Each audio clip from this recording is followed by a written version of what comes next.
Հարգելի գործընկերներ, իմ աջ ձեռքում կառավարության ծրագրի կատարողականի զեկույցն է։ Իմ ձախ ձեռքում ընդդիմության ծրագիրն է, որի կատարողականի մասին մենք չենք խոսում։ Եվ ես պատրաստ եմ դրա մասին խոսել այն պահից սկսած, երբ որ պարոն Բագրատյանը կզբաղեցնի իր տեղը եւ կդադարի ինձ խանգարել։ Իմ ձեռքում Դաշնակցության տխրահռչակ 004 շրջաբերականն է, եւ ձեզ հիմա ես կհիմնավորեմ փաստերով, թե ինչպես է Դաշնակցության ծրագիրը, որը պատերազմի եռագլուխ կուսակցության ծրագիրն է,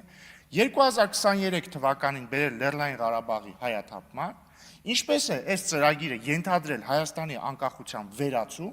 եւ ինչպես է այս ծրագրից բխում այն ամենը, ինչ իրենք անում են հիմա։ Կարդում եմ 004 շրջաբերականից։ Անհրաժեշտ է կենտրոնացնել ազգային ողջ ներուժը, որպեսզի Արցախը չդառնա այն գինը,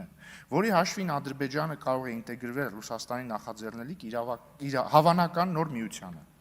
Այդ նպատակով անհրաժեշտ է Արցախում, Հայաստանում եւ Սփյուռքում սկսել նոր պայքար։ Կհիշեք այն հայրենիքի փրկության պայքար, չգիտեմ, սրբազան շարժում, ինչ ասես դες վեհ անուններով պայքարները, սրա մասն էր։ Նկատի ունենալ նաեւ որ Ռուսաստանը կարող է Արցախն իր ենթակայությանը ուղղակիորեն ենթարկելու սցենար մշակել եւ գործադրել այն։ Աշխատանք տանել, որպեսզի հավանական միության ձևավորման դեպքում Արցախի ու Հայաստանի ճակատագրերը լուծվեն որպես մեկ ամբողջություն։ Այսինքն, եթե որոշվի Արցախը ենթարկեցնել այլ պետության, որ ձեռի հետ Հայաստանն էլ ենթարկվի այդ պետությանը։ Բացի դրանից, ինչ է ասում նույն շրջաբերականը։ Ժամանակակից աշխարհում տեղի ունեցած անկախ պետությունների համարկման գործընթացները ազգային շահի դիտանկյունից երբեմն նաև ենթադրում են անկախության աստիճանի որոշ նվազում։ Այսինքն ասում են դե նորմալ է, այս դարում մոդա է, որ ինքնիշխանության մակարդակը նվազի։ Եվ ամենակարևորը, նրանք ասում են, այսինքն բանում, շրջաբերականում, միաժամանակ ակնհայտ է, որ որևէ արմատական խնդիր չի կարող լուծվել, մինչև չփոխվի Արցախի իշխանությունը։ Արցախի քաղաքականությունը չվերադարձվի ազգային ուղեգից, չվերականգնվի Արցախի գործոնը։ Սա հատված է 2022 թվականին ընդունված շրջաբերականից։ Եվ տեսնենք այս ծրագիրը, այսինքն մարդիկ հստակ ասել են իրենց ծրագիրը որն է։ Ղարաբաղում փոխել իշխանությունը, այնպես անել, որպեսզի եթե երաշխավորը որոշի Ղարաբաղը ուղիղ ենթարկեցնել իրեն, նաև Հայաստանը ուղիղ ենթարկեցնի իրեն։ Որովհետև ժամանակակից աշխարհում ինքնիշխանությունը չափազանց մեծ ճոխություն է մեզ նման ժողովրդի համար։ Եվ տեսնենք իրենք ինչպես իրագործեցին իրենց ծրագիրը։ Ինչպես նշվում է, առաջին քայլը Ղարաբաղում իշխանությունը փոխելն էր։ Եվ նրանք դա արեցին։ 2023 թվականի որ ամիսն էր, օգոստոս, օգոստոսի վերջն էր։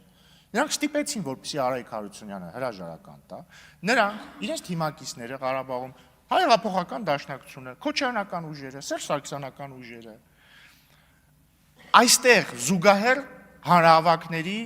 քաջալերման ներքո, ես այսօրվա պես հիշում եմ, Սերժ Սարգսյանը, Ռոբերտ Քոչարյանը կանգնած էին մեզ համար Ազատության հրապարակում, իրենց համար Թատերական հրապարակում, ասում են շատ ուրախ ենք, որ Ղարաբաղում իշխանություն փոխվեց, հուսով ենք նույնը կլինի նաև Հայաստանում։ Եվ ինչ եղավ դրանից հետո, արդյոք Ղարաբաղը ենթարկեցվեց երաշխավորին եւ Հայաստանն էլ հետը, ոչ։ Դրանից 10 օր հետո իրենց դրածոն այնտեղ ստորագրեց Լեռնային Ղարաբաղի լուծարման փաստաթուղթը։ Սա է տեղի ունեցել, սա է բխել ընդդիմության ծրագրից։ Ընդդիմությունը ծրագրում էր մի բան, ստացել ենք Ղարաբաղի հայաթափում, լիակատար։ Բայց նրանք այնքան զուրկ են ինքնարեֆլեքսիայի հնարավորությունից, որ իրանք չեն փոխել իրենց ծրագրերը։ Հիմա իրանք ուզում են նույնը անել Հայաստանում։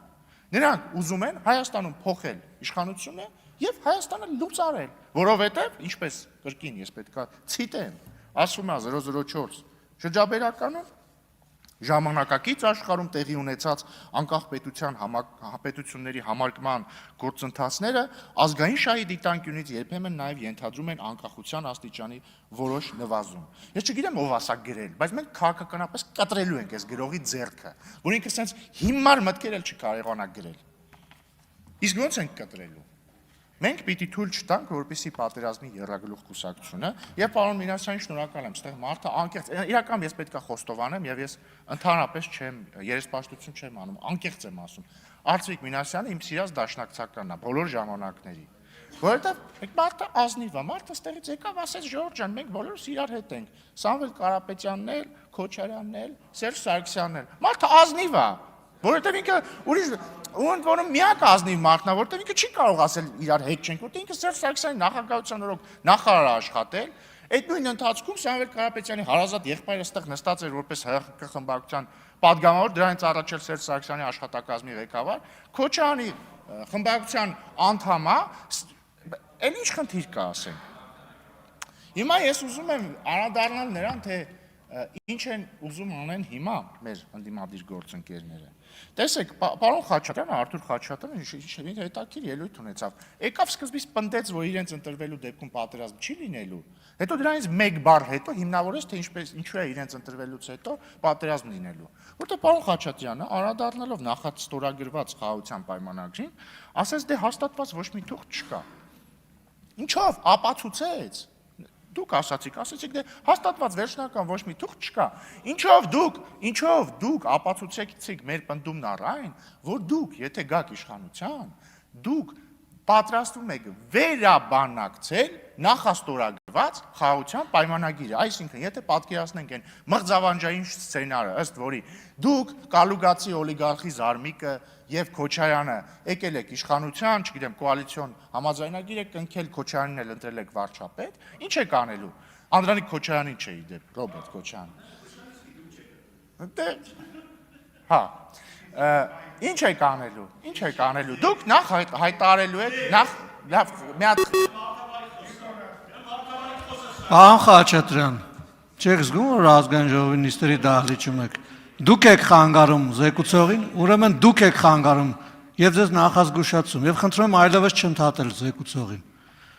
Պարոն Քոչարյան, խնդրում եմ չարձագանքել։ Շնորհակալություն։ Հա, այդ մղձավանջային, այդ դժոխային սցենարում ի՞նչ է տեղի ունենալու։ Դուք Պարոն Խաչատրյան, հստակ մատնեցիք ինչա տեղի ունենալու։ Դուք գալու եք, ասելու եք, դե քանի որ խաղաղության պայմանագիրը նախաստորագրված է, ստորագրված չի,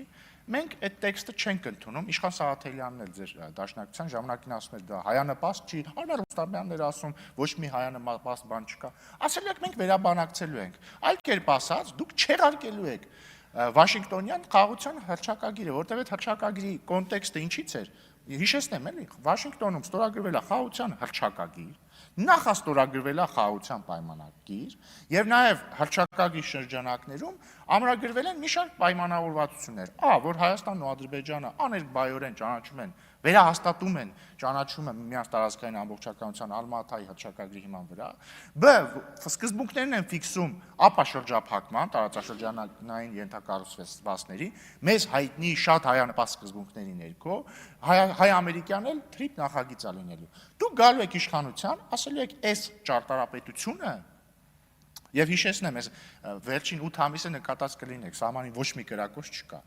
Այդ ուղղակի այդպես չի, էլի, այդպես է, որովհետեւ Վաշինգտոնում մենք խաղաղության հռչակագիր ենք ստորագրել։ Դուք գալու եք, ասելու եք, այս խաղաղության ճարտարապետությունը ազգային չի, ազգանպաստ չի, ազգանվեր չի, քոչարյանական չի, ուժեղ չի, իրական չի, ազնիվ չի, պարկեշտ չի։ Եվ ասելու եք, վերջ մենք հրաժարվում ենք այս խաղաղությունից, որովհետեւ ձեր դա ասելը ավտոմատ ստացվում է հրաժարվել խաղաղությունից։ Ինչ է տեղի ունենալու դրանից հետո։ Լավագույն դեպքում վերադարձ նախա Վաշինգտոնյան իրականությանը, երբ որ տարեկան տասնյակ զինվորներ էին սպանվում սահմանին, իդեպ ձեր խաղաղության տարիներին 94 թվականից մինչև 2018 թվական գիտեք քանի զինվոր է սպանվել։ 490։ Ձեր քոչարյանական եւ սերժական խաղաղ տարիներին կամ Տեր-Պետրոսյանական։ Հա, ու պատերազմա լինելու, Ժորժ ջան, սա շանտաժ չի հասկանում եք, սա պարզ պատճառահետևանքային կապ է, հիմա կա խաղաղության ճարտարապետություն։ Այդ ճարտարապետության շնորհիվ 2 տարուց ավել է մեր սահմանին եղել է 0 զոհ։ Եթե դուք հրաժարվելու եք այդ ճարտարապետությունից, իսկ դուք ասում եք, որ հրաժարվելու եք այդ ճարտարապետությունից, լավագույն դեպքում չի լինելու խաղաղություն, վատագույն դեպքում լինելու է պատերազմ։ Եվ մեր ժողովուրդը պետք է կատարի այդ ընտրությունը, պետք է կատարի ընտրություն, պատերազմի եռագլուխ, բայց պարոն Մինասյանն էլ է ճիշտ ասում, բազմագլուխ, որտեղ այնտեղ մանր-մունր դեմքեր էլ կան, տենց պատերազմի տենչացողներ։ Եվ խաղաղության կուսակցության միջև։ Եվ օգտվելով առիթից, որ դուք ինձ ընդհատեցիք եւ հետեւաբար ես մի քիչ ավել ժամանակ կունենամ, ուզում եմ երկու բառ խոսեմ ընտրակաշառքի մասին, էլի։ Մեկ րոպե, Ժորժ ջան, պարոն դուք Ռուբինը։ մեծագույն ամենամեծ ընդդիմադիր խմբակցությունն եք այս պահին։ Հիմա ուժերից մեկը, որը մասնակցում է ընտրություններին, բռնվել է մի քանի անգամ, հասկանում եք, մի քանի անգամ բռնվել է ընտրակաշառք բաժանելու վրա, ասելիք չունեք։ Ես գիտեք ինչից եմ, բայց կարող չպատասխանել, պարզ որ ասելիք չունեք, ասենք ձեր գործընկեր Արամ Վարդևանյանը իրենց երկրորդ համարն է, Քոչարյանի փաստաբանը Կալուգացի օլիգարխի փաստաբանն է։ Ընդհանրապես ինձ թվում է, պարոն Վարդևանյանը որոշել է բան անել, անցնել Ալ Պաչինոյի համբավը որպես սատանայի փաստաբան։ Բայց վերադառնալով ընտրակաշառքներին, էլի, ախր ես միշտ մտածել եմ, որ 2018-ի Թավշյա հեղափոխությունը պետքա դաս լինի ձեր բոլոր նախկինների համար, որ կաշառք տալը լավ բան չի, կաշառք վերցնելը լավ բան չի, որ ժողովրդին չի կարելի վերաբերվել որպես շուն շանգյալ։ Բայց լավ, ինչքան է ձեր մեջ նստած դուք թմրամոլ եք, դուք ընտրակաշառամոլ եք։ Ձեզ պետքա բուժել քաղաքականապես եւ հունիսի 7-ին մենք ձեզ կբուժենք։ Հավանիր տեսանյութը եւ բաժանորդագրվիր նորությունները բաց չթողնելու համար։